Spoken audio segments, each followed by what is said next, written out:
muchas gracias a la Cancillería por su ayuda en organizar esto y a todos ustedes por su asistencia. Yo actualmente soy un investigador en astrofísica en el Harvard Smithsonian Center for Astrophysics, que es un instituto de astronomía parcialmente adscrito a la Universidad de Harvard y parcialmente adscrito al Instituto Smithsoniano de Washington, y hago investigación en astrofísica. Entonces, en el marco del programa de colombianos en el exterior, todo eso, yo quise aprovechar una visita que estoy haciendo aquí, yo soy de Bogotá, para contarles un poquito sobre astronomía, sobre lo que yo hago, y para promover un poquito la discusión y las preguntas. Algunos de ustedes acá serán expertos ya en astronomía y de pronto me van a corchar, pero vamos a ver, voy a hacer lo posible porque no sea así. Yo soy físico de la Universidad Nacional de Colombia, tengo una maestría y un doctorado en astrofísica de la Universidad de Leiden en Holanda. Hace aproximadamente 4 meses comencé un postdoctorado en el Harvard Smithsonian Center for Astrophysics, y les voy a contar un poquito hoy acerca de estrellas en el contexto más global del universo, cuál es la importancia de estrellas, sobre todo estrellas masivas, en la evolución del universo, y cuál es el futuro de la investigación en este campo, qué cosas se pueden hacer y qué va a suceder dentro de unos cuantos años. Entonces, sin más preámbulos, quería comenzar la charla mostrándoles esta imagen.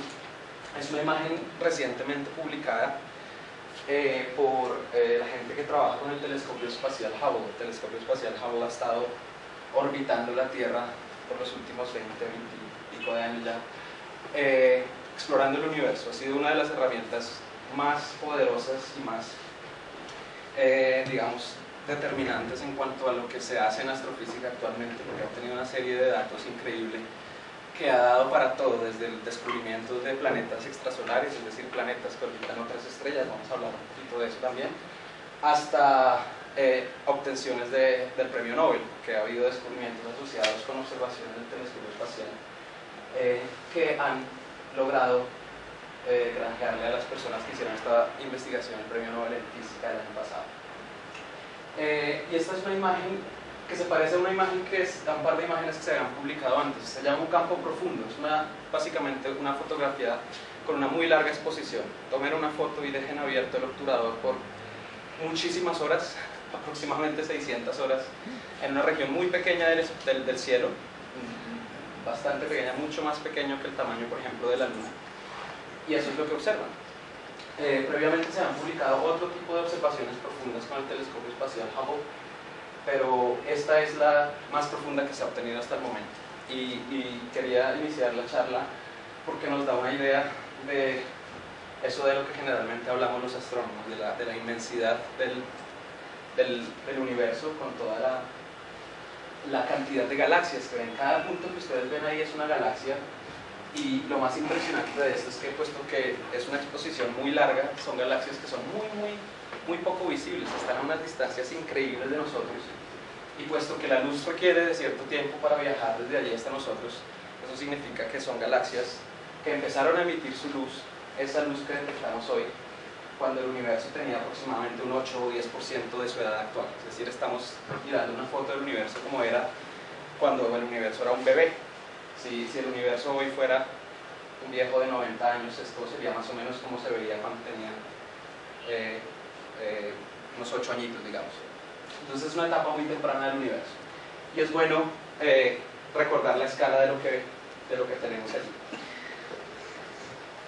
Una cuestión interesante acerca de la evolución del universo tiene que ver con cómo el pasado se relaciona con el presente y con el futuro también.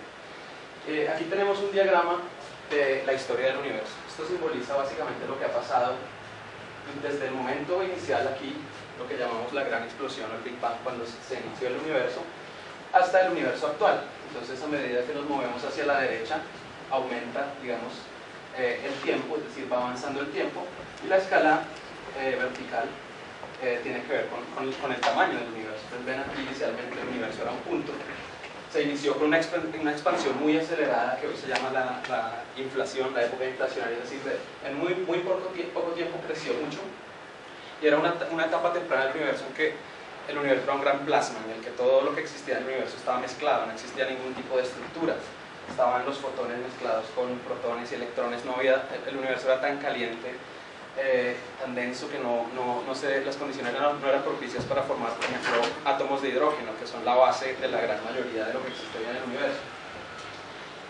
Sin embargo, el universo empezó a enfriarse hasta un momento en el cual, este momento que ustedes ven aquí, en el cual las temperaturas del universo bajaron lo suficiente como para que los pequeños fotones, que son las partículas de luz del universo, pudieran desacoplarse de las partículas de materia, los protones, los electrones, y empezaran a propagarse libremente por el universo. En ese momento el universo se hizo transparente, es decir, la luz empezó a propagar.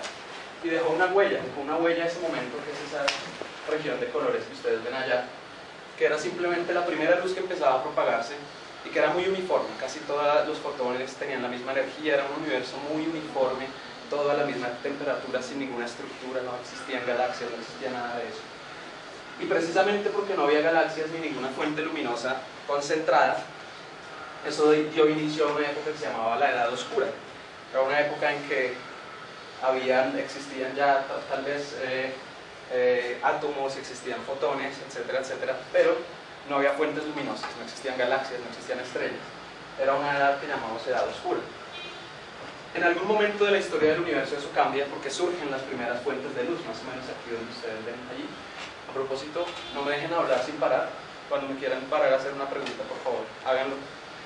Porque no quiero, digamos, ir demasiado, no decir las cosas de manera muy clara, así que por favor cuando quieran parar allí. Y en ese momento empieza a formarse estructura en el universo.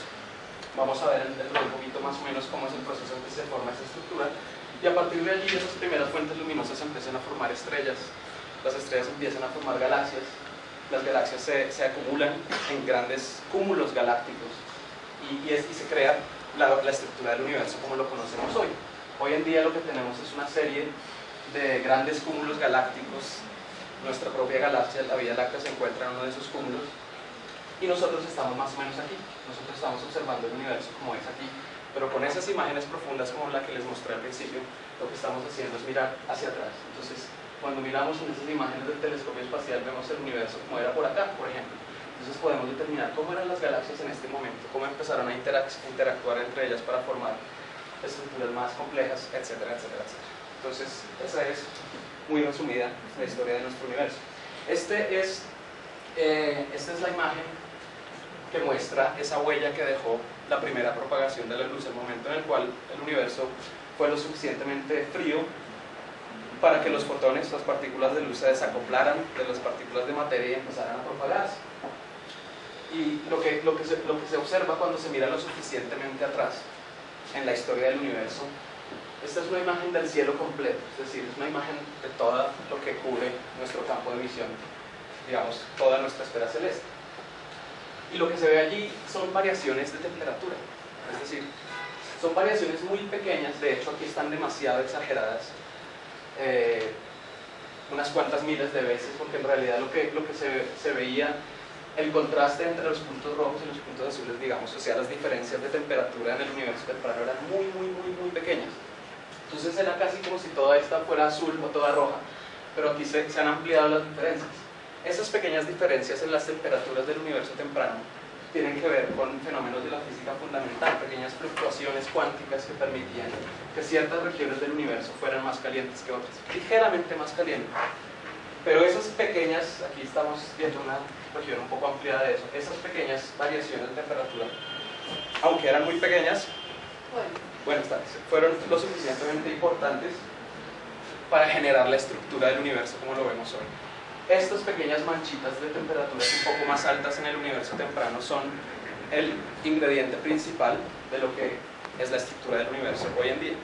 Es decir, esas manchitas pequeñitas evolucionaron hacia cosas como cúmulos galácticos, galaxias, estrellas, personas, perros, computadores. Este es realmente el inicio de nuestra evolución hacia un universo estructurado, con una estructura de galaxias, estrellas y demás. Esto que ven ahí es una simulación. Básicamente, el universo es demasiado grande para hacer experimentos y demasiado viejo para tratar de ver realmente lo que sucedió cuando esa estructura empezó a formarse. Pero básicamente esos puntos un poquito más calientes que les mostraba en la diapositiva anterior terminaron convirtiéndose en centros también más densos que empezaron a atraer materia, tanto la materia normal que conocemos como una materia que no conocemos muy bien, que la gente ha dado en llamar la materia oscura, que es una parte considerable de la materia total del universo, y eso da para una charla completamente aparte, de lo cual no voy a hablar muy en detalle hoy, pero ciertamente esa materia oscura empezó a concentrarse. Sí, dime. Doctor, en la diapositiva anterior mostrabas en el umbral donde estaba la época oscura. ¿Podríamos decir que la materia oscura se originó en ese momento? ¿O no se podría afirmar una cosa como tal? Es una pregunta compleja. La materia oscura en realidad no la entendemos muy bien todavía. Es muy probable que la materia oscura ya existiera en los primeros instantes del universo. Y ciertamente la materia oscura estaba allí, ya empezaba a existir cuando se dio ese desacoplamiento de la luz y la materia. Y la evolución de esa materia oscura fue lo que dio, lo que se formaron fueron grandes concentraciones de materia oscura, y solo en el centro, y eso que están viendo ahí es justamente una simulación, puesto que no podemos observar en detalle lo que pasa.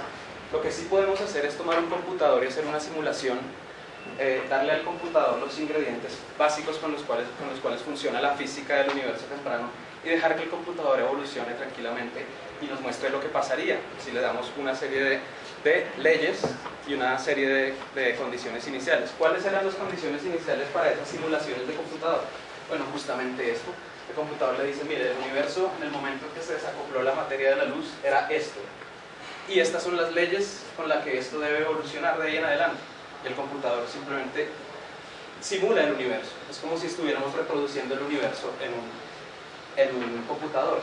Y a medida que pasa el tiempo, lo que sucede es que se van a empezar a formar este tipo de estructuras. Si ustedes miran, hay algunas grandes concentraciones de materia oscura y también de materia normal, que está bien en el centro de estas concentraciones, pero también se generan una serie de filamentos allí que se ven, y en los puntos de cruce de esos filamentos se observan claramente regiones donde se generan unas subcondensaciones, es decir, no tan grandes como esta subcondensación principal, pero también regiones donde eventualmente se formarían cúmulos de galaxias, ese tipo de cosas.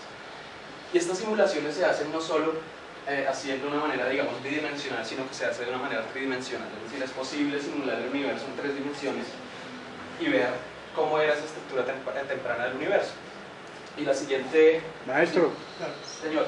¿Qué unidad de medida es la que dice ahí? ¿3125 qué? Megaparsecs.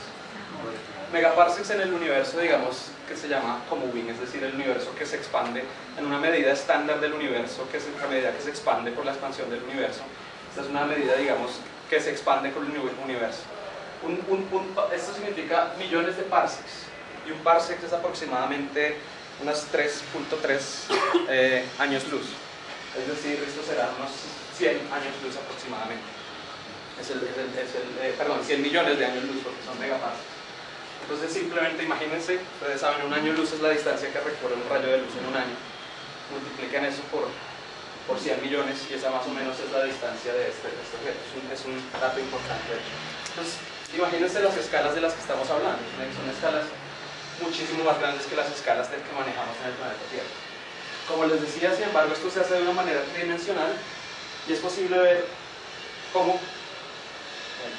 creo que sería posible ver cómo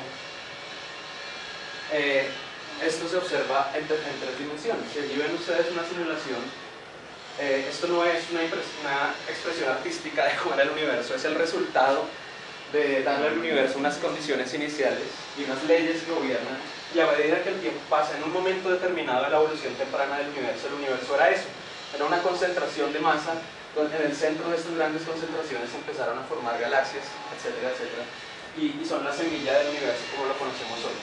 Y ustedes ven que el poder del computador actual, que es capaz de reproducir qué sucede. Sin embargo, obviamente esto no es perfecto, hay muchas preguntas que siguen abiertas acerca de qué exactamente sucedió allá. Por ejemplo, al interior de las galaxias que se formaban allí empezaron a formarse estrellas, porque había demasiado gas concentrado, y dentro de las galaxias el gas concentrado comenzó a colapsar y a formar estrellas, y esa formación de estrellas es un proceso que libera energía. Y una de las grandes preguntas es cómo es posible, cómo es que la liberación de esa energía influye al mismo tiempo la evolución de la estructura a gran escala. Una de las grandes preguntas, de hecho, de las personas que investigan en este tipo de simulaciones es cómo la formación estelar afecta como un todo el proceso de formación de estructura en el universo. Y entonces esa es más o menos cómo se observa este fenómeno en 3 dimensiones. Les explicaba un poquito antes que en cierto momento, luego de que el universo se hizo transparente, empieza una edad oscura, y a medida que se empezaron a formar esas estructuras que veíamos en ese video, empezaron a formarse fuentes luminosas, es decir, fuentes de gas que eran tan concentradas, se empezaron a dar a su interior los procesos termonucleares que producen luz, es decir, como en el interior de nuestro Sol. Y en ese momento el universo era transparente, pero también era neutro, es decir, los átomos de hidrógeno estaban formados, pero ustedes tal vez recuerden que a un átomo le puede suceder algo llamado ionización, es decir, que se adquiere cierta energía. Imagínense el átomo como en la forma clásica, como un núcleo positivo y una partícula negativa, el electrón, orbitando alrededor del protón, pero si ese electrón recibe un poco de energía, el electrón escapa del átomo y lo que hace es ionizar, convertir algo que era neutro, un positivo con un negativo, en 2 partículas aparte, una negativa y una positiva. Con cargas. 2 cargas eléctricas, exactamente. Es decir, pero inicialmente el universo era neutro. Cuando esas primeras fuentes de luz se formaron, esa energía que necesitaban esos átomos para ionizarse y formar cargas negativas y positivas, esa energía que esos átomos necesitaban para ionizarse vino de esas primeras fuentes luminosas, es decir, los fotones, las partículas de luz emitidas por esas primeras fuentes luminosas, fueron la energía necesaria para que los átomos empezaran a ionizarse. Entonces el átomo absorbía un fotón, una partícula de luz, eso le daba energía suficiente al electrón para escapar y se formaban 2 partículas, una positiva y una negativa. Ese momento en la historia del universo se llama la ionización, la reionización, es decir, el universo pasó de ser un plasma de partículas positivas y negativas moviéndose de un lado para otro, y luego pasó a ser neutro y luego se reionizó. ¿Cómo se reionizó? Con la formación de las primeras fuentes luminosas del universo. Y eso justamente es lo que está mostrado aquí. Ustedes ven que en algún momento de la historia del universo, esta escala la tenemos en tiempo transcurrido desde el Big Bang, 300.000 años después del Big Bang, es cuando empezó la edad oscura, y más o menos 500 millones de años después del Big Bang se formaron las primeras fuentes luminosas. Y aquí estamos más o menos hoy, 13.000 millones de años después. Esas partículas reionizaron el universo, hicieron posible que las fuentes luminosas empezaran a reagruparse, que el universo tuviera también una actividad química, etcétera, etcétera, y empezara a formar las galaxias y toda la estructura que vimos en la imagen inicial. Y esta es una imagen que muestra algunas de esas primeras galaxias. Y en realidad esa imagen no está mostrando las primeras galaxias en primer plano, sino en segundo plano. Si ustedes miran allí, ustedes ven un montón de concentración en el centro. Cada uno de esos pequeños puntitos que ustedes ven ahí es una galaxia. Ustedes ven que se acumularon. Y se acumularon justamente porque venían de esos cúmulos luminosos que veíamos en la simulación. Pero esas galaxias son un poco después en la historia del universo. Están más cerca de nosotros en cuanto a la profundidad en esa imagen inicial. Pero si ustedes se fijan bien, ustedes ven allí una especie de estructura, forma como ciertos arcos, y que esos arcos van justamente alrededor de esa concentración de galaxias. ¿De dónde provienen esos arcos? Bueno, son galaxias que están aún más atrás, están detrás de estas galaxias desde nuestro punto de vista, y esta gran concentración de masa que está allí actúa como un lente, es decir, la luz a medida que viaja al universo también puede ser afectada por grandes concentraciones de masa. Esta de aquí es una grandísima concentración de masa, muchos miles de millones de veces más masivas que nuestro Sol, incluso miles de millones de veces más masivas que toda la galaxia entera. Así que la luz que viene de las galaxias que están detrás, al pasar cerca de este cúmulo, se dobla, se ve afectada por la gravedad, su energía cambia, y eso genera un fenómeno parecido al de un lente. Una difracción. algo así como una pequeña deflexión de la luz cuando pasa allí, como cuando una luz atraviesa un lente que se refracta y se enfoca. Algo parecido sucede aquí, por eso se llama un lente gravitacional. Entonces eso nos permite ver galaxias que estaban mucho más lejanas, porque todo el lente tiene una propiedad también aumentativa. Entonces estamos viendo galaxias que en condiciones normales no serían observadas, pero están siendo aumentadas justamente por ese lente gravitacional, y estamos viendo galaxias que están muchísimo más atrás, por lo tanto galaxias que están en una etapa muy temprana del universo. A esas galaxias no solo las podemos ver, las podemos estudiar, podemos medir la cantidad de luz que viene de esas galaxias, podemos medir sus espectros, es decir, cuando ustedes toman la luz del Sol, la pasan por un prisma, se difractan, ven los colores del arco iris y pueden estudiar propiedades físicas de la luz a través de ese espectro que se genera, que es el arco iris. Algo similar podemos hacer con la luz que viene de esas galaxias lejanas, obtener sus espectros y estudiar las condiciones físicas de esas galaxias, cuáles eran sus temperaturas, cuál era su composición química, cuáles eran sus densidades. Y aunque parece increíble, somos capaces de determinar las condiciones físicas de temperatura, densidad, composición química de objetos que están a miles de millones de años luz de distancia. Y eso es algo que hace 100 años era inimaginable. Ahora, acercándome un poco hacia lo que realmente quería hablar en esta charla, que son las grandes estrellas masivas y su formación y su muerte y su influencia en la evolución del universo como un todo. Esta ya es una galaxia formada, una galaxia normal, digamos del tipo de nuestra Vía Láctea, una galaxia espiral formada, es uno de esos pequeños punticos que se veían antes, pero ahora ampliado. Una galaxia con un núcleo, unos brazos espirales, como nuestra propia Vía Láctea. Y es una galaxia relativamente normal en cuanto a la forma en que se forman estrellas en esa galaxia. La formación de estrellas es uno de los grandes motores del universo, es decir, hay fuentes muy energéticas en el universo, como explosiones de supernova, núcleos activos en las galaxias. En muchas galaxias hay un agujero negro en el centro. Ese agujero negro se chupa toda la materia que está muy cerca del agujero negro y eso produce energía, produce grandes cantidades de energía. Ese es un gran motor también para la evolución de las galaxias. Pero tal vez el más ubicuo de todos, el fenómeno que es capaz de producir energía en regiones más diversas del universo, es la formación estelar. Es decir, regiones en las galaxias donde el gas se concentra y empieza a formar estrellas por la concentración y el colapso de ese gas. Y en las galaxias normales, como nuestra Vía Láctea, eso sucede principalmente en los brazos espirales. Esas regiones oscuras que ven allí son regiones, no son regiones donde no suceda nada, sino al contrario, son regiones que tienen grandes concentraciones de gas y polvo, que por lo tanto son invisibles para nuestros ojos, que nuestros ojos ven el color visible, del rojo al violeta, pero no ven otro tipo de radiaciones de las cuales vamos a hablar después. Pero esas regiones en los brazos espirales es donde está oculta, detrás de todo ese polvo que oculta lo que está detrás, es allí donde se están formando nuevas estrellas. Y eso sucede en nuestra Vía Láctea también. ¿Qué tanto sucede eso en nuestra Vía Láctea? Bueno, en nuestra Vía Láctea, la velocidad a la que esa formación estelar sucede es más o menos de una masa solar cada año. Es decir, en nuestra galaxia, que podrían imaginársela más o menos así, más o menos una estrella del tamaño del Sol se forma cada año. Eso se llama la rata de formación estelar, es algo que define de cierta manera una galaxia. ¿Qué sucede? Sin embargo, hay galaxias mucho más extremas. Hay galaxias que ya no son tan normales, digamos. Y este es un ejemplo de una imagen también tomada con el telescopio espacial, en la que se observa allí que los brazos espirales, digamos aquí el núcleo de esa galaxia estaría en algún lugar por aquí. Este es simplemente uno de esos brazos espirales, como estos de acá. Es un detalle, no es la misma galaxia. Y cuando se observan longitudes de onda visibles, lo que se ve es, de nuevo, se ven zonas oscuras, que son regiones de mucho polvo, y el polvo impide que la luz nos alcance, por eso se ve oscuro.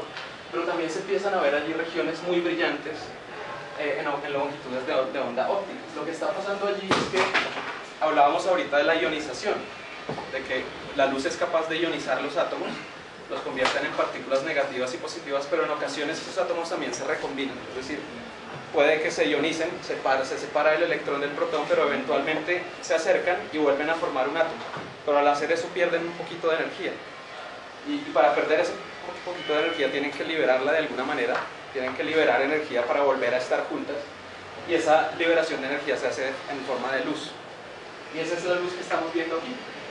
Esa es la luz rojiza de los átomos de hidrógeno que se recombinan y emiten luz. Y para que eso suceda, tiene que haber fuentes estrellas muy jóvenes allí, tiene que haber estrellas muy grandes, mucho más masivas que el Sol, digamos del orden de 50 veces la masa de nuestro Sol, que ionizan esos átomos de hidrógeno para que al recombinarse esos átomos generen esa luz. Que haya estrellas masivas y jóvenes en esas regiones lo que nos está diciendo es que allí hay formación estelar reciente, porque se han formado esas estrellas recientemente. Señor. Una pregunta, ¿dentro de los cuasares también sería posible la formación de estrellas? Los cuasares están definidos más por sus propiedades del núcleo activo. Los cuasares son galaxias tempranas, son regiones en las etapas tempranas del universo, probablemente en épocas en que sucedían colisiones galácticas muy comúnmente, se formaban grandes concentraciones de masa y grandes agujeros negros supermasivos en el centro. Y estos agujeros supermasivos eran la fuente de energía en esos objetos más que la formación estelar. Sin embargo, obviamente no está descartado en ninguna galaxia que simultáneamente suceda el fenómeno de núcleo activo, que es un agujero negro poderoso en el centro, combinado con un poco de formación estelar. Es más, actualmente una de las grandes preguntas de la astrofísica moderna es hasta qué punto una galaxia, la cantidad de energía que emite una galaxia, hasta qué punto esa energía viene del agujero negro central y qué porcentaje de la energía viene solo de su proceso de formación estelar, por ejemplo en los brazos espirales. Pero efectivamente también en los cuasars podía suceder formación estelar en el universo temprano. Entonces, esas galaxias forman estrellas incluso a veces 1000 veces más rápido que nuestra galaxia Vía Láctea. O sea, en lugares como estos que pueden ser llamados estallidos de formación estelar. Ya no se forma una estrella de la masa del Sol cada año, sino del orden de 1000 estrellas de la masa del Sol cada año. Es decir, se multiplica por 1000 la velocidad con que las estrellas se están formando, y eso obviamente se traduce en un cambio en la energía de esa galaxia. Son galaxias muy energéticas que producen un montón, y son esos grandes monstruos que los astrónomos de hoy con los telescopios intentan entender. Aquí hay un par de ejemplos de esos estallidos de formación estelar. Estos ya no son galaxias tan normales como nuestra Vía Láctea, son fenómenos extremadamente violentos, y lo que los hace tan violentos no está muy claro todavía. Es decir, ¿qué los hace formar tantas estrellas en tan poco tiempo? Y hay varias posibilidades. Tal vez la respuesta no es única. Por ejemplo, esta que ven aquí se llama la galaxia de la antena, y ustedes ven que ya no es como tan bonita como esa galaxia espiral que veíamos antes, y la razón de ello es porque en realidad no es una sola galaxia, son dos galaxias o incluso tres que están colisionando. Ustedes ven como una serie de núcleos allí, son los núcleos de las galaxias originales que al acercarse colisionan, y cuando colisionan quedan completamente distorsionadas, pero esa colisión también implica que un montón de gas se concentra en esta especie de puente entre los dos núcleos, y esa concentración de gas lo único que produce es que se formen un montón de estrellas. Entonces las colisiones galácticas son una de las principales fuentes, una de las principales razones para que se inicie el fenómeno de formación estelar, y eso es justamente lo que vemos allí. Allí la vemos en longitudes de onda ópticas, también con un poco de infrarrojo. Ustedes ven que esas zonas que en el óptico son oscuras, en longitudes infrarrojas, por razones que veremos después, son brillantes, que es esta zona rojita que está aquí. Y también vemos allí en azul un poco emisión de rayos X. Esa emisión de rayos X también tiene que ver con la formación estelar. Es para darles una idea de cuán violenta, de cuán energética puede ser la formación estelar en el universo en galaxias como esta. Otra posibilidad es que en galaxias también espirales, pero de tipo barrada. Ustedes ven que esta es una espiral, pero que es atravesada un poco por una barra aquí. Por la dinámica de esta galaxia es muy posible que grandes cantidades de gas sean transportadas a lo largo de esos brazos espirales hacia el centro galáctico, y esa gran concentración de gas en el centro genera estructuras como esta. Y esta es una región muy pequeña cerca del núcleo de esta galaxia. Este es un ejemplo de galaxia, por ejemplo, en donde también hay un núcleo activo en el centro, pero cuyo poder principalmente el poder de la galaxia viene principalmente no del núcleo activo, sino de este anillo que se formó aquí por esa gran concentración de gas que viene de los brazos, y que es un anillo de formación estelar. Es decir, ustedes ven las zonas oscuras de nuevo donde está el polvo, donde están el polvo y el gas denso a partir del cual se forman estrellas masivas. Entonces, un par de posibilidades de explicación para que esos eventos tan energéticos sucedan en el universo. Se generan una serie de fenómenos dinámicos allí, y uno de los resultados de esos fenómenos dinámicos es la formación de un disco de gas y polvo alrededor de esa estrella a medida que todo el sistema rota. También una serie de chorros que salen de radiación en las dos direcciones polares de la estrella.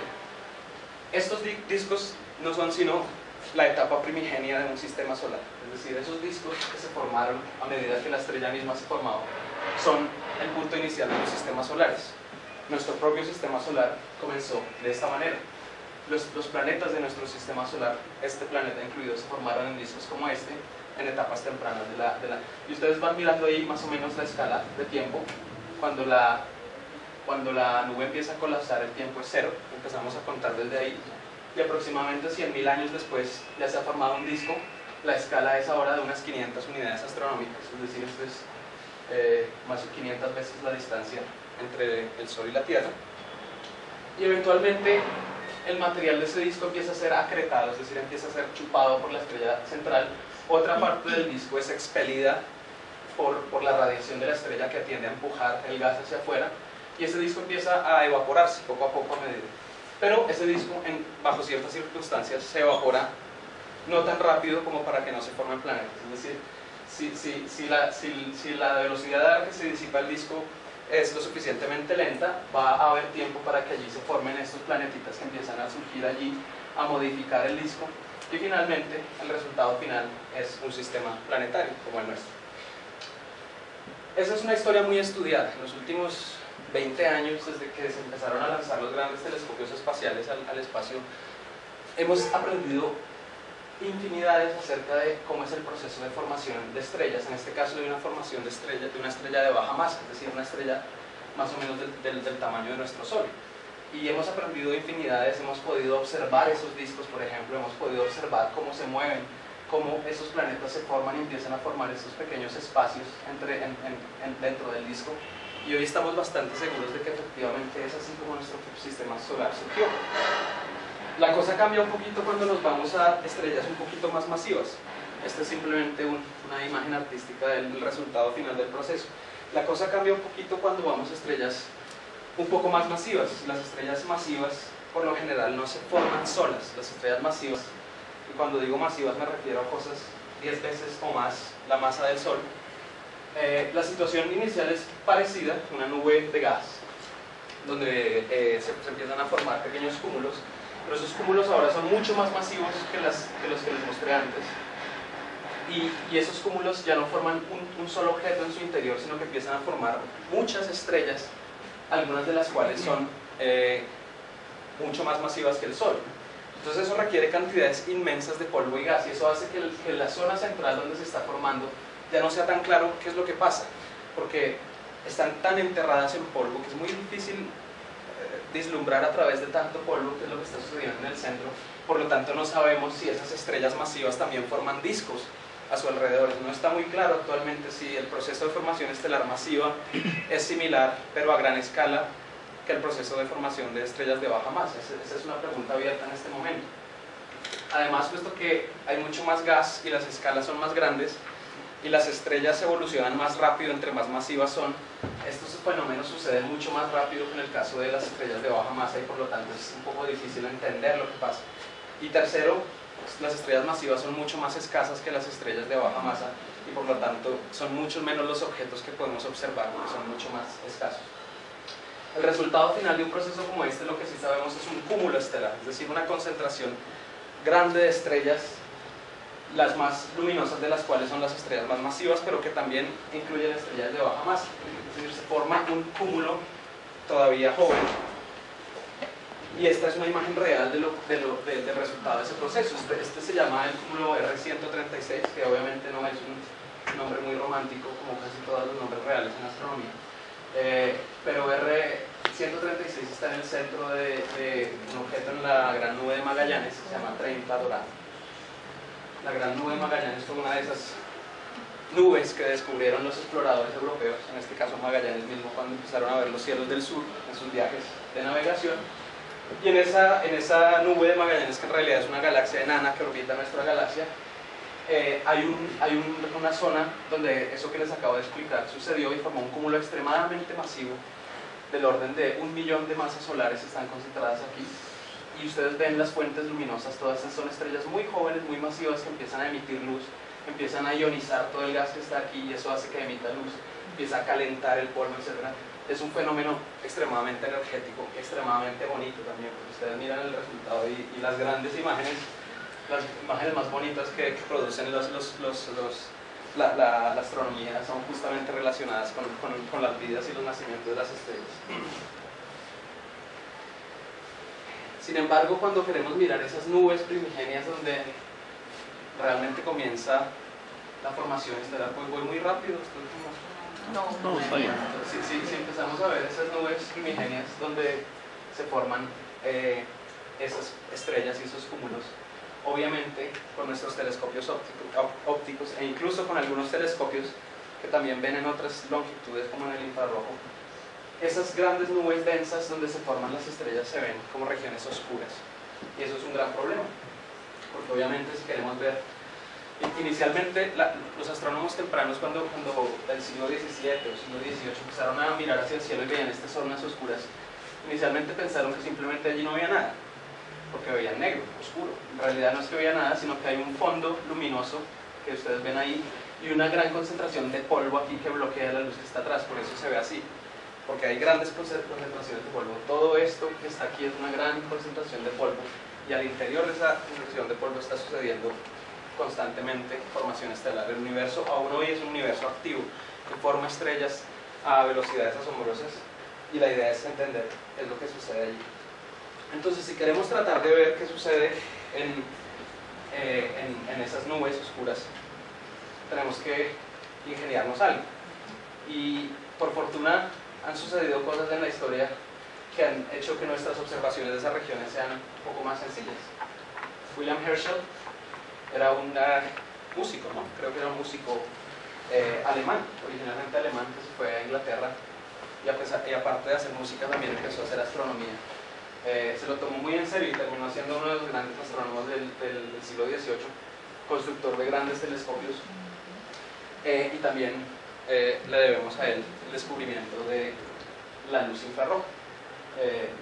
Aquí está el ejemplo del prisma del que les hablaba antes, luz solar que atraviesa un prisma y forma el arco iris. Y Herschel empezó a mirar qué pasaba más allá de los colores, es decir, donde se acaba el violeta y donde se acaba el rojo. En particular, él miró esta región de aquí y vio que si ponía un termómetro aún en la región donde no había luz, donde ya no había ningún color, la temperatura del termómetro se incrementaba. Y eso le dio para concluir que existía otro tipo de luz, que aunque no la viéramos, allí estaba. Puesto que la luz estaba más allá del rojo, la llamó, o se dio en llamar luego luz infrarroja. La luz infrarroja es de particular importancia en el estudio de la formación estelar. Aquí hay un pequeño grafiquillo para que miren básicamente de qué se trata. Hay una región, la luz es una onda electromagnética, es decir, una oscilación del campo electromagnético. Y de las posibilidades en el tamaño de esa onda, que puede que esa onda sea muy cortica, así como, o puede que sea muy larga, de todas esas posibilidades de ondas, nuestros ojos solo detectan la parte visible. En ese caso, la longitud de la onda es más o menos del tamaño de pequeñas bacterias. Pero hay otras ondas posibles que nuestros ojos no detectan. Nuestros ojos solo detectan la luz que es necesaria para nuestra supervivencia, es decir, la luz más o menos en la longitud de onda en que el sol es más luminoso. Pero también está el infrarrojo, que tiene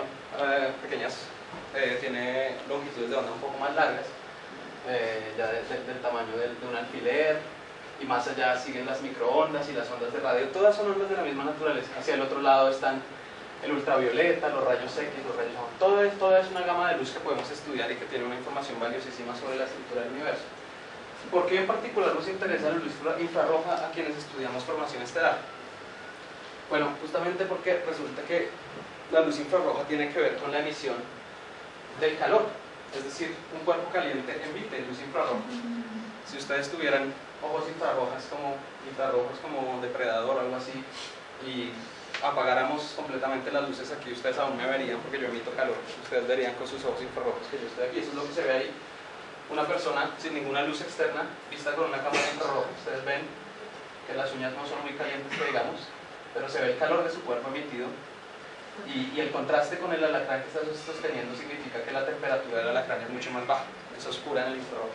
Entonces los objetos calientes emiten luz infrarroja, y eso resulta de particular importancia para nuestros estudios de la formación estelar. ¿Por qué? Porque, bueno, esta es una imagen no tan divertida, pero igualmente importante. Es el arco iris de nuevo, es el espectro de una galaxia, pero ya no solo incluyendo la luz visible que está de hecho por acá, sino luz infrarroja de hasta longitudes de onda de 1 milímetro aproximadamente. Y resulta que si ustedes toman ese arco iris de una galaxia, por ejemplo, que forma estrellas, y miran si ustedes pueden medir en el arco iris qué color emite más luz, más energía, en qué color es más energética la luz. Si ustedes hacen para todo el espectro eso mismo, incluyendo no solo la luz visible sino la luz infrarroja, ustedes ven que el polvo del cual se están formando las estrellas tiene una temperatura particular y por lo tanto emite la gran mayoría de su luz a una longitud de onda determinada, y esa longitud de onda determinada es más o menos aquí a 100 micrones. Esto es luz infrarroja, todo esto. ¿Eso qué quiere decir? Y resulta además que a esas mismas longitudes de onda, es decir, en este tipo de luz, las estrellas ya no son muy brillantes, porque las estrellas emiten más que todo en las longitudes de onda visibles que podemos observar. Entonces las cosas de temperaturas del orden de 10, 30, 50 grados Kelvin son muy brillantes en longitudes de onda infrarroja. Y esa es la temperatura justamente del polvo a partir del cual se forman estrellas. Nosotros queremos ser capaces de observar regiones en el infrarrojo, regiones de formación estelar en el infrarrojo, por dos razones. Una, porque esa luz, esa longitud de onda es cuando el polvo es más brillante, pero además esa luz que emite el polvo caliente, ese polvo es transparente para la luz que emite. Es decir, que ya no vamos a tener el problema de que esa nube esté bloqueando la luz de atrás, porque la luz infrarroja es capaz de atravesar ese polvo y nos alcanza. Es decir, es como si tuviéramos la capacidad de mirar a través de esas grandes nubes donde se están formando estrellas. Pero es inalcanzable el infrarrojo para depredador. Era muy fácil, pero para nosotros tal vez es un poquito complicado. ¿Por qué? Porque existe, cuando queremos obtener una cámara infrarroja y mirar el cielo en longitudes de onda infrarroja, necesitamos obviamente mirar a través de la atmósfera. Y la atmósfera transmite, nos deja ver la luz solar, nos deja ver las luces visibles, porque la atmósfera es transparente para el tipo de luz que observan nuestros ojos. Y eso es lo que ustedes ven aquí. Ustedes aquí están viendo qué tan opaca es la atmósfera dependiendo de los colores o de la energía del espectro. En las longitudes de onda visibles donde ven nuestros ojos, la opacidad de la atmósfera se reduce casi a cero. Es decir, esto quiere decir que la luz visible pasa completamente a través de la atmósfera y no hay problema. Pero en casi todos los demás espacios, esa luz, por ejemplo aquí en el infrarrojo aquí, y en el infrarrojo lejano, o en el ultravioleta, etcétera, etcétera, la atmósfera es opaca. Es decir, las partículas de luz no pasan a través de la atmósfera, sino nosotros estamos aquí abajo con un telescopio, no podemos observar esa luz. Entonces, afortunadamente, como ustedes ven aquí, incluso en esta parte de la luz infrarroja hay regiones donde la opacidad de la atmósfera es baja. Por lo tanto, hemos construido telescopios que tienen ojos infrarrojos y que pueden mirar en estas regiones donde todavía es posible que la luz nos alcance a través de la atmósfera. Y un ejemplo de tal telescopio infrarrojo es el llamado telescopio muy grande, el Very Large Telescope en Chile, que es un telescopio principalmente europeo, que en realidad no es un telescopio, son 4, que está optimizado también no solo para observar la luz que ven nuestros ojos, sino también para observar la luz infrarroja. ¿Eso qué requiere? Eso requiere que el espejo principal que recoge la luz también refleje luz infrarroja, para que la luz se refleje y forme un foco, y un detector especial. Nuestros ojos son detectores que detectan óptica visible. También podemos utilizar la física para crear otro tipo de detectores basados en materiales determinados que son capaces de detectar la luz infrarroja. Entonces formamos un foco con un espejo, ponemos un detector allí y podemos tomar fotografías en el infrarrojo usando estos grandes telescopios. Oye, disculpa. Sí. En la gráfica anterior había pues una parte donde había pues como una parte grande donde había poca opacidad de la atmósfera. Sí. ¿A qué tipo de onda pertenece? Esas son las ondas de radio más o menos. Allí es donde ponemos los radiotelescopios, ¿no? Entonces ustedes ven que a veces los astrónomos no están con un telescopio sino con una antena grandota, como los que vieron Contacto, por ejemplo, la película. ¿Se acuerdan de Jodie Foster con las antenas detrás? Esta zona también es transparente, por eso allí podemos obtener información también en el radio. También es muy importante para estudiar regiones de formación estelar, pero como yo estudio el infrarrojo no les voy a hablar de eso. Entonces, les decía, un ejemplo de lo que el infrarrojo puede hacer. Esta es una zona activa de formación estelar en la nebulosa Carina. Por ahí, no me acuerdo dónde, está la estrella Eta Carina, que es una de las estrellas más masivas y más violentas que conocemos. Y ustedes ven aquí otra de esas zonas famosas de polvo que oculta por completo lo que está allí detrás. La misma región vista con uno de esos telescopios infrarrojos que le acabo de mostrar luce muy diferente. Y esa región de allí, aunque todavía parece un poco más opaca, de repente revela un montón de estructura allí donde se ven muchas más estrellas. Entonces, si ustedes pueden apreciarlo un poquito mejor, si hacemos el pequeño cambio y ven la diferencia, eso es logrado con un telescopio en tierra. Y lo que hace es que esta luz infrarroja, como les decía, es transparente. El polvo que está allí es transparente para esa luz roja que estamos viendo ahora y por lo tanto atraviesa con mayor facilidad todas esas capas y nos alcanza en la atmósfera, permitiendo que los estudios de esta región sean mucho más detallados. Es el poder de la astronomía infrarroja y es un poder que ha demostrado ser extremadamente útil. Aquí hay otro ejemplo, los famosos dedos de Dios, los pilares de la creación. No estoy muy seguro que Dios tenga dedos, pero y si los tiene muy feos. Pero se supone que estos son los dedos de Dios acá. Y aquí hay una imagen de nuevo en el infrarrojo. Ustedes ven aquí, estas son zonas también donde se están formando estrellas, aquí sobre todo en las partes de las puntas. Y ustedes ven como toda esta parte es opaca porque la luz que está detrás no atraviesa. Cuando miran en el infrarrojo eso cambia dramáticamente.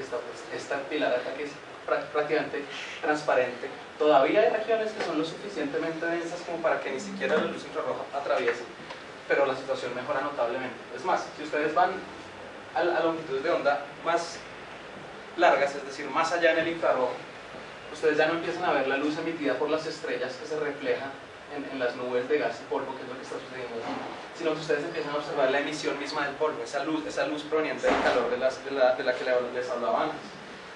Y estas son imágenes a longitudes de onda más largas, es decir, ya no nos importa que la luz visible, digamos la luz que se genera en esas regiones, atraviese y se refleje en las nubes que está allí, sino que empezamos a ver la luz misma del polvo caliente.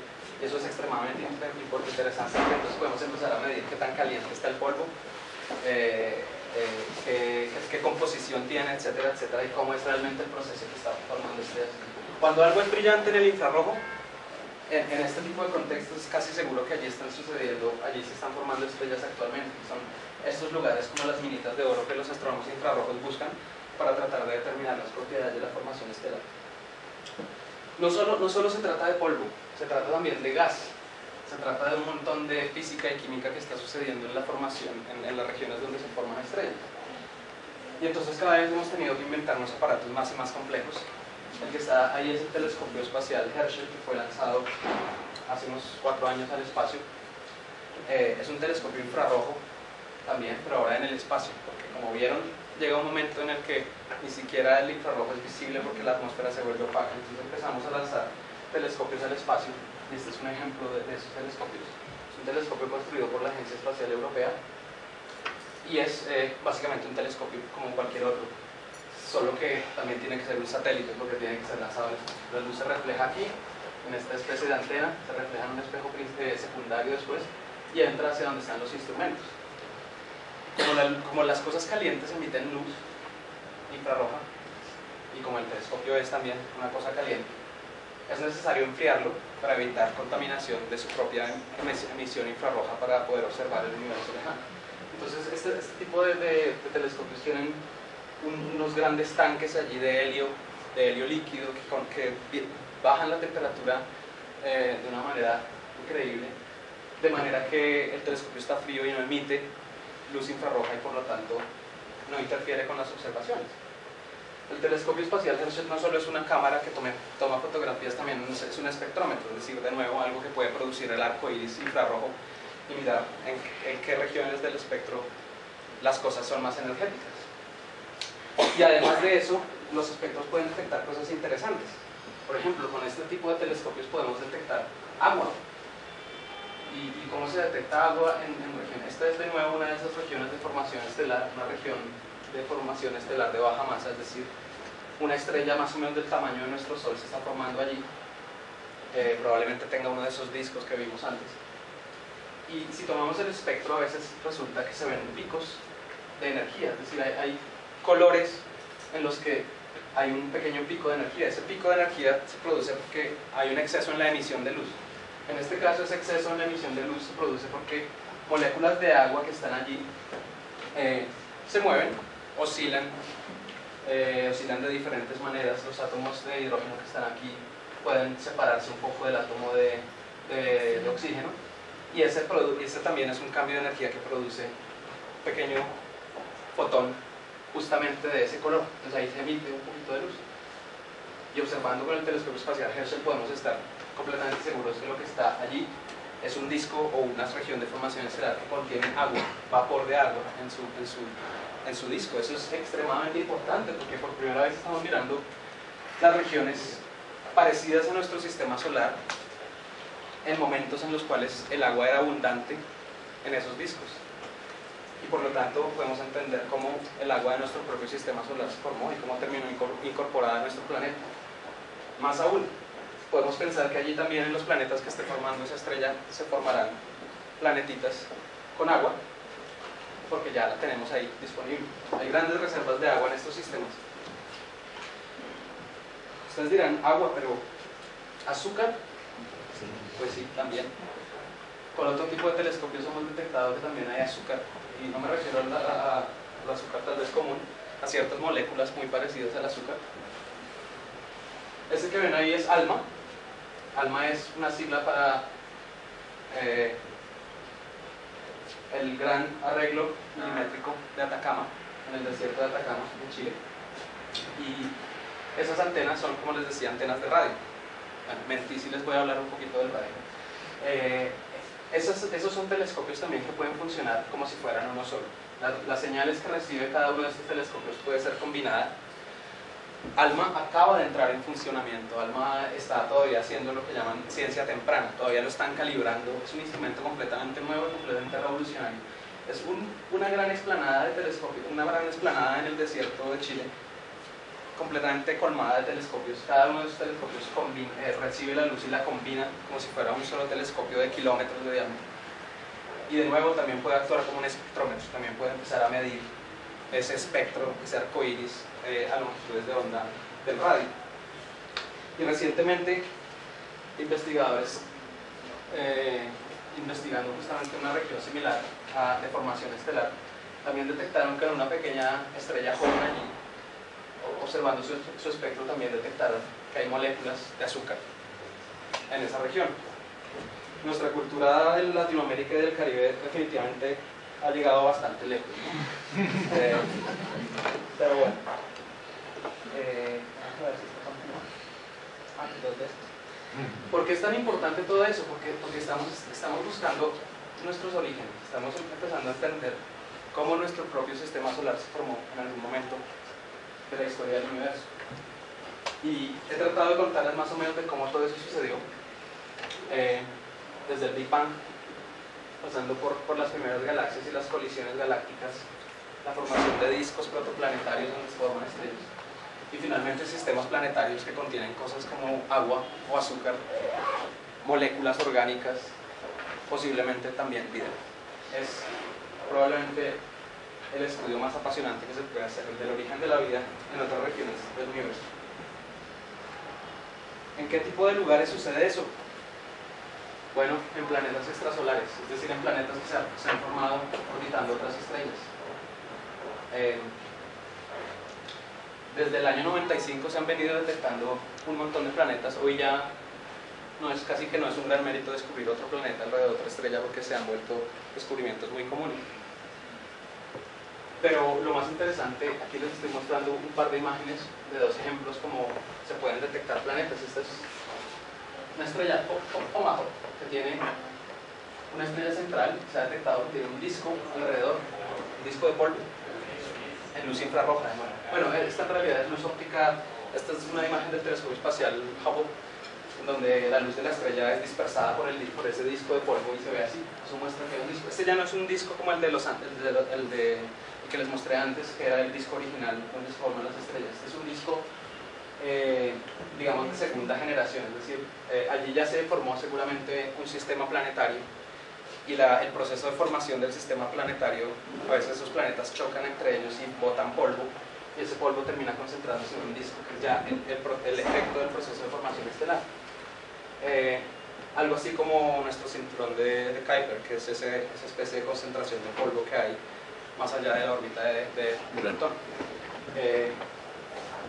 Y se ha dicho que es posible que la forma de este disco también sea afectada por un planeta que está orbitando la estrella.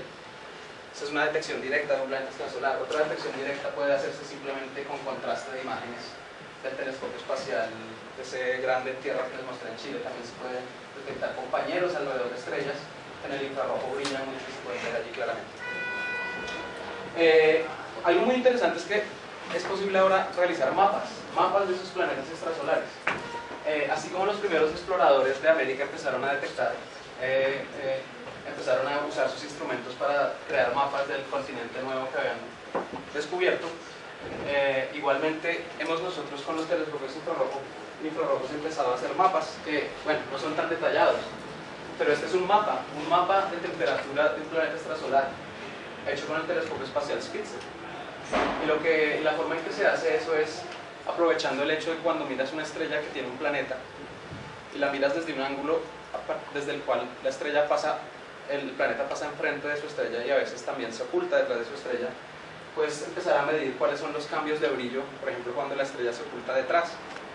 Si ves un cambio de brillo cuando la estrella se oculta detrás de su estrella, es porque esa estrella, esa pequeña disminución de luz es la luz que venía del planeta. Entonces puedes empezar a hacer eso de una manera muy detallada en un barrido a medida que el planetica se va ocultando detrás de la estrella y puedes detectar cuáles son las zonas más calientes y más frías de un planeta. Es el primer mapa de un sistema extrasolar que se ha logrado en la historia de la humanidad y seguramente vendrán mucho más. Voy a acelerar un poquito porque si no se me duermen. Otra cosa que se puede hacer es atmósferas extrasolares, es decir, de nuevo, tanto nuestro planeta, la Tierra, que tiene una atmósfera como Júpiter, es básicamente una atmósfera Júpiter, con nubes muy gruesas. También los planetas extrasolares que se han detectado alrededor de las estrellas también tienen atmósferas. Y de nuevo, cuando hay un planetita que está pasando enfrente de su estrella, la luz de la estrella atraviesa, desde nuestro punto de vista, atraviesa la atmósfera de ese planeta. Y al atravesar la luz de la estrella, la atmósfera del planeta, esa luz interactúa con la atmósfera del planeta, con el gas que hay allí, de nuevo generando cierto tipo de emisiones. Cuando observamos el espectro, digamos, de esos objetos podemos detectar, por ejemplo, cierto tipo de elementos químicos, en este caso sodio y potasio. Y eso significa que hemos podido detectar que en las atmósferas extrasolares hay sodio y hay potasio. Eso es algo que era impensable hace unos cuantos años. Es decir, hoy podemos estudiar no solo la temperatura, la densidad, el tamaño de los planetas extrasolares, sino la composición de sus atmósferas. Eso es también, de nuevo, súper importante para el momento en que queramos detectar vida. Emisiones de ciertos elementos que estén relacionados con la vida, ese tipo de cosas. Esas cosas son posibles de hacer actualmente. Pero las estrellas, con toda esa gran actividad que muestran, también llegan al final de sus vidas. Y esta es una imagen reciente de ALMA, esa gran colección de antenas en el desierto chileno que les mostré antes. Muestra de nuevo la emisión de polvo de una estrella más o menos masiva, unas 10 veces la masa del Sol, que está llegando a las etapas finales de su vida. Y cuando una estrella está llegando a las finales etapas de su vida, se desestabiliza, empieza a emitir, empieza a hacer pulsaciones, a botar el polvo, y la estrella lucha por retener el material. Entonces esos pulsos generan una especie de expulsiones de gas cada cierto tiempo, y eso que ven allí es la estrella que está moribunda, empieza a mandar gas hacia afuera, gas y polvo, y ustedes ven esa estructura que surge allí. El hecho de que parezca una espiral fue una sorpresa bastante grande, y tiene que ver con que esta estrella tiene una compañerita por ahí, una estrella que la orbita y genera ese patrón espiral. Entonces las estrellas, aun cuando mueren, pueden generar imágenes muy bonitas. Tal vez la más conocida de todas las formas de muerte estelar son las supernovas. Ustedes ven allí la nebulosa del Cangrejo. Es una nebulosa generada por la explosión de una estrella al llegar al final de su vida. Esta es la supernova que se observó en 1987, observada recientemente, que nos indica que hay, aún después de la explosión, existe una interacción entre el gas que se expande y la cantidad de polvo que ha sido expelido, y eso forma esta especie de anillo que se ve allí, y un sinfín de fenómenos interesantes que hay por estudiar. Las supernovas son importantes además porque nos permiten medir el universo. Nosotros asumimos que todas las supernovas son aproximadamente del mismo brillo cuando explotan. Y si asumimos eso, podemos decir, de la misma manera que si asumimos que una vela tiene el mismo brillo y la empezamos a poner a distancias diferentes, podemos saber la distancia midiendo el brillo. Eso se hace con las supernovas. Hay galaxias más lejanas donde explota una supernova, un poquito más cercanas, muy cercanas. Puesto que sabemos el brillo de esa vela, podemos saber a qué distancia está esa galaxia, y eso nos permite medir el tamaño del universo. Eso fue tan relevante que el año pasado, este es un ejemplo de una supernova, ahí abajo, explotando una galaxia, y eso le valió el premio Nobel de Física el año pasado a tres astrónomos. Uno de ellos, Adam Riess, trabaja en el telescopio espacial en Baltimore, y mucho antes de que fuera premio Nobel tuve la oportunidad de conocerlo. Para finalizar, les voy a hablar un poquito de algo que me es muy querido, el telescopio espacial James Webb. Yo tuve la oportunidad de trabajar cuando estaba haciendo el doctorado con uno de los instrumentos de este telescopio que va a observar el universo infrarrojo. Y este es el siguiente gran instrumento que vamos a usar para entender la formación estelar y el universo temprano. Es un telescopio infrarrojo que va a ser lanzado al espacio por NASA y por la Agencia Espacial Europea y la Agencia Espacial Canadiense, cuyo tamaño es de aproximadamente 6,5 metros de diámetro. Este es el espejo principal. De nuevo, la luz se concentra allí, se refleja aquí, va a un espejo secundario y luego aquí, y pasa a la parte de atrás donde están los instrumentos. De nuevo, es un telescopio infrarrojo, luego tiene que ser frío, por lo tanto la parte óptica de arriba tiene que estar aislada de toda la parte electrónica de abajo, y para eso se ha diseñado un sistema completo de un material nuevo para aislar la temperatura de la parte óptica del telescopio, mantenerlo frío. Y este telescopio estuvo en peligro porque los políticos griegos querían acabar su presupuesto, pero sobrevivió y será lanzado al espacio en 2018. Los instrumentos ya están construidos, los espejos ya están construidos, casi todo ya está construido. Falta estas cosas que son bastante complejas y falta armarlo y falta hacerle un montón de pruebas. Todo eso va a tomar durante 6 años, pero eventualmente va a ser lanzado al espacio y va a observar el universo lejano. Un poquito cómo funciona allí, una comparación con el telescopio espacial Hubble, el tamaño del telescopio espacial Spitzer. Va a ser el telescopio más grande jamás lanzado al espacio cuando se ha lanzado. Esto ya les comenté, aquí está la parte de las comunicaciones, etcétera, etcétera.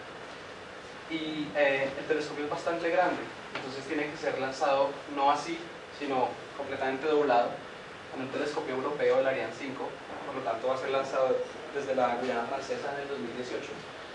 Y ustedes ven que va a tener que ir en una configuración completamente compacta para que quepa justamente aquí en la parte de arriba del cohete. Se va a lanzar a un punto lejano, donde esté lejos de la influencia de la Tierra y el Sol, y va a empezar a observar el universo infrarrojo a un detalle jamás visto. Y va a encargarse de observar las primeras galaxias, esas primeras galaxias de las cuales les hablé al principio de la charla, la primera luz. Este telescopio va a ser capaz de ver tan lejos en el universo que va a ver ese momento de la reionización, ese momento donde las primeras fuentes luminosas empezaron a existir y a modificar el universo. Esta es una imagen simulada de lo que podrá hacer ese telescopio. Si ustedes se acuerdan de la primera imagen que les mostré, se parecía un poco, pero tenía mucho menos objetos. Este telescopio va a ser capaz de ver objetos los más antiguos del universo. Estos pequeñitos que casi no se ven allí son las primeras galaxias, las primeras fuentes de luz en el universo. Ese es uno de los grandes objetivos de este telescopio. Es decir, va a observar justamente este momento del universo cuando se formaron las primeras fuentes luminosas. Para terminar, quiero dejarlos con un pequeñito idea de cómo se va a abrir una vez se ha lanzado al espacio. Y mientras lo miramos, les dejo el pillo para que me hagan preguntas. Muchas gracias.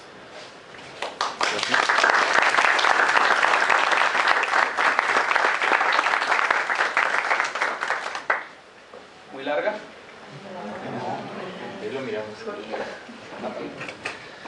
Bueno, preguntas. ¿Hay alguna? Bueno, mi pregunta es muy sencilla. Yo tengo una mamá que quiere que su hijo trabaje en la NASA, imagínense, ¿sí? ¿Cómo hace uno? ¿Cómo se ubica? Bueno, pues primero que todo con las ganas. Cuando yo quise estudiar física, hubo muchas opiniones en contra. De hecho, yo no empecé a estudiar física, yo empecé a estudiar ingeniería. ¿Y por qué? Porque le decían a uno, mira, eso para que estudias física, terminar de profesor, mal pagado, ya. Aquí los profesores no están tan mal pagados, ¿cierto? Pero igual le dicen a uno eso. Están aquí apoyados por el ministerio. Entonces, mantener las ganas para tu hijo es lo importante. Porque cuando mantiene las ganas, apenas se presenta la oportunidad, uno la agarra. Yo acabo de regresar de Bucaramanga, tuvimos el tercer encuentro de astronomía profesional. El fin de semana anterior la comunidad aficionada de astrónomos también tuvo un encuentro, mejor dicho, fue un fin de semana en Bucaramanga de astrónomos.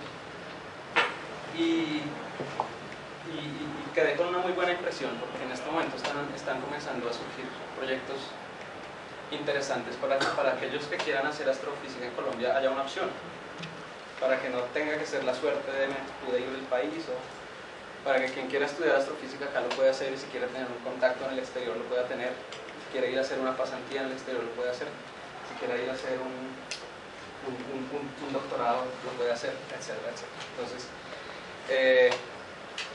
yo espero que tu hijo siga con ese interés y que hacia el final de la carrera no cambie de opinión. Pero yo creo que para que cuando él esté terminando el colegio habrá muchas opciones. Se trata de mantener el contacto. Ahora ya hay muchos astrónomos en Colombia que han regresado a hacer sus doctorados y han empezado a formar grupos de investigación aquí con contactos internacionales, etcétera, etcétera. Entonces es algo que va a ser mucho más fácil para él que para nosotros. El único consejo es que mantenga el espíritu y que se meta con los astrónomos. Gracias. Señor.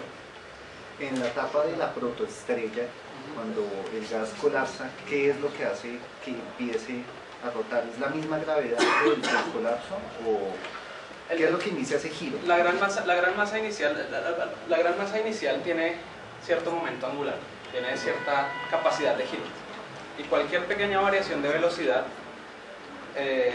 cualquier pequeña modificación en la forma en que se mueve el gas, si hay una pequeña coincidencia allí entre las fuerzas, eso va a hacer que empiece a rotar muy despacio.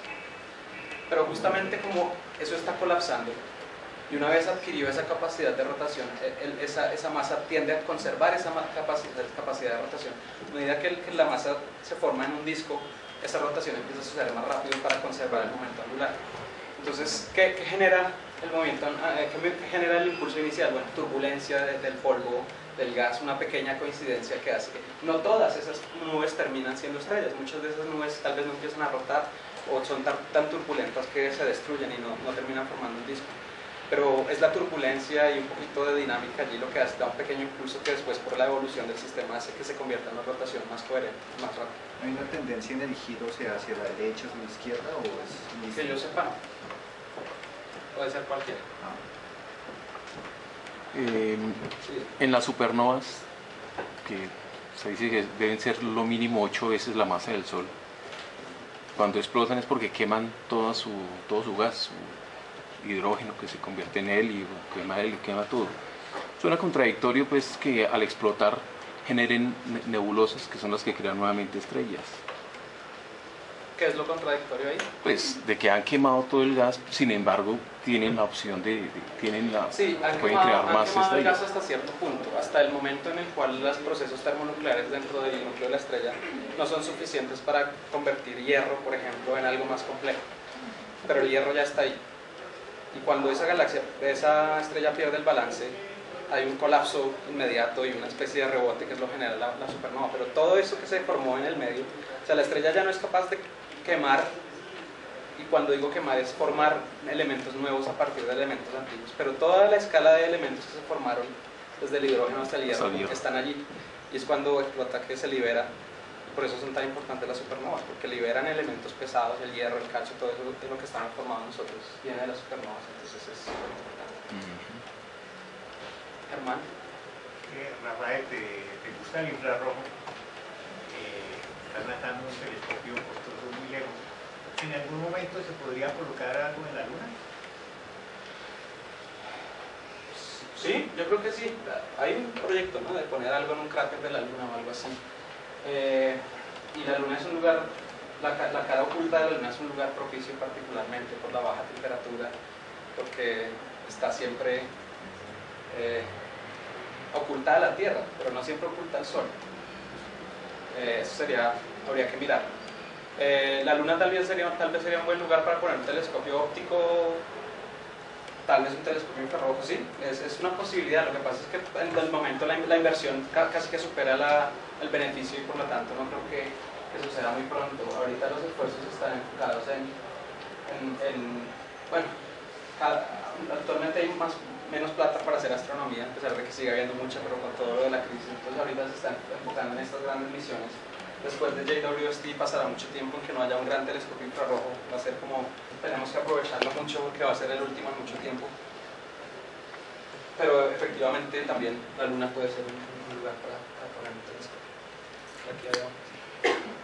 Doctor, el nuevo telescopio, aparte de mostrarnos zonas del infrarrojo, también nos mostrará nuevas sustancias químicas que busquemos en el universo.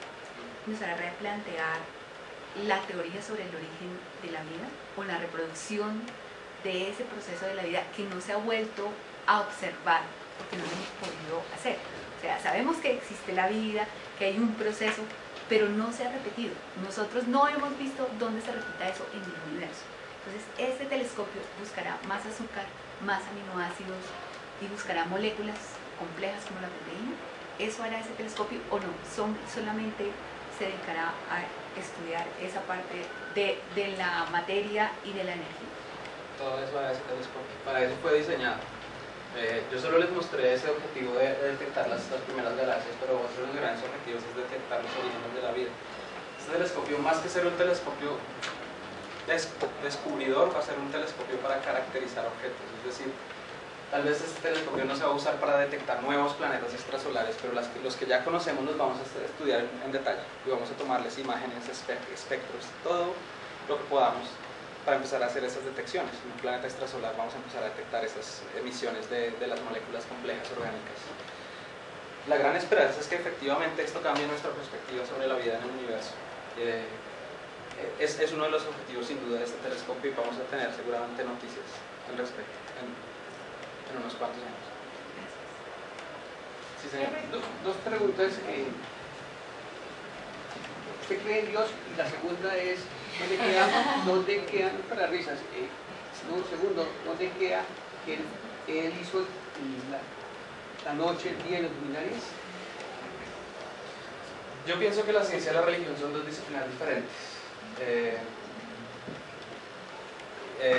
Igualmente respetables y no necesariamente excluyentes. Yo hablo de ciencia, yo no hablo de religión, no soy un experto en el tema, respeto a la gente que cree en Dios, pero yo veo el universo con otros ojos. ¿Usted cree en Dios?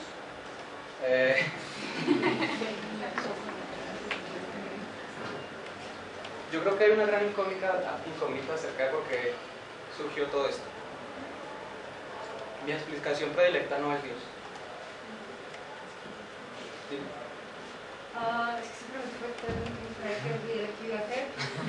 Pero de acuerdo, ¿cómo se mantiene un telescopio de semejantes cosas, complejidad, a tal distancia, bajo control, bajo cuidados, para que no se haya averías, para que... Entonces una pregunta muy básica, pero que a raíz de aprender a cocinar. ¿Cómo hace que una cosa tan compleja la puedan guardar como un servicio que tal vez tenga que durar varios años, incluso repetir? ¿Qué hace para tratar de controlar eso? Sí, es algo increíble. Lo más increíble es que todo eso que pasó en este pequeño video del final va a tener que suceder con una precisión milimétrica. Es decir, cada uno de los movimientos que hace este telescopio para estar finalmente en una configuración que le permita hacer observaciones tiene que ser exacto y será muy difícil hacerlo, es decir, se tienen que abrir los espejos, se tiene que abrir el espejo secundario, esta cosa grandísima se tiene que desdoblar. Esto es del tamaño de un avión pequeño, esto no es, o sea, solo el espejo tiene 6,5 metros de diámetro. Eso tiene que pasar remotamente, a 1,5 millones de kilómetros de distancia. Eso se controla con comandos que se le envían al telescopio a través de radio, ondas de radio. Él en la parte de atrás tiene unas antenas que reciben y emiten, reciben los comandos y devuelven los datos telemétricos y también científicos.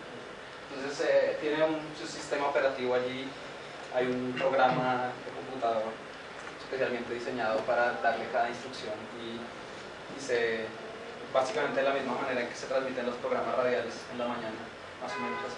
Puedo a través de ondas. Sí. Y pues me imagino que ya lo van a decir que no hay ningún tipo de onda en el universo que afecte esas ondas. Bueno, generalmente se escogen bandas del espectro electromagnético que no producen interferencia. Yo no sé, tal vez, no lo sé de verdad qué frecuencia particular se van a enviar estas instrucciones, pero sí, es ondas de radio y se tienen en cuenta esas interferencias sobre. ¿Qué tipo de personas desarrollan un instrumento así? Astrónomos, matemáticos, físicos, ingenieros, físicos, biólogos, pero el gran resultado de la astronomía es la divulgación y en ese caso personas como ustedes.